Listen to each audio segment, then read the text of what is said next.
I'm Shirley Paulson, President of Scholarly Works on Christian Science. Now that we have this beautiful bibliography, csbibliography.org, I want to indulge in a little reminiscence about how we got there and why it's so meaningful to the public who now has free access to it. It took a few years, but finally, Gordon Melton, a scholar of American religions, convinced me that an annotated bibliography on Christian Science really needed to be done by someone. I knew all too well how scholars had complained for a long time that Christian Science was among one of the most unknown American religions in history. So once Helen and Linda and I began to explore the resources we knew, we were also quite surprised to discover just how much was really out there. I had done a fairly good job of keeping up with bibliographies on Mary Baker Eddy for the most recent 5 or 6 decades, and I also had worked for various departments of the Mother Church. So I thought I had a fairly good grasp on the Christian Science movement.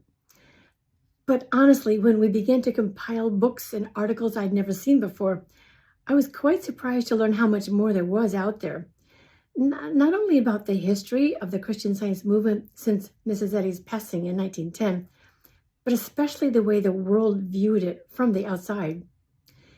There were some brief articles that tied loose ends for me, but the 300-page dissertations and lengthy books took time and a lot of thought. I had stacks of books and articles from floor to ceiling, and I wondered if I'd ever be able to digest them. Helen had the same size of stacks and articles, of books and articles, and Linda scouted around to find them for us, and then finished proofreading the hundreds of annotations that we wrote. Now that it's all organized in book and web format, I finally get why Gordon thought it was so important for this annotated bibliography to find its way to the scholars who need it. To make sense out of religious experiences, scholars need the full range of tools to study.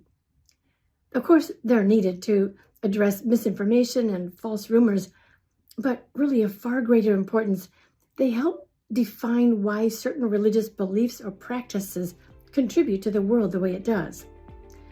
I'm really grateful now that more scholars are feeding us these resources, and I hope to stay ahead of the next pile before it reaches my ceiling again.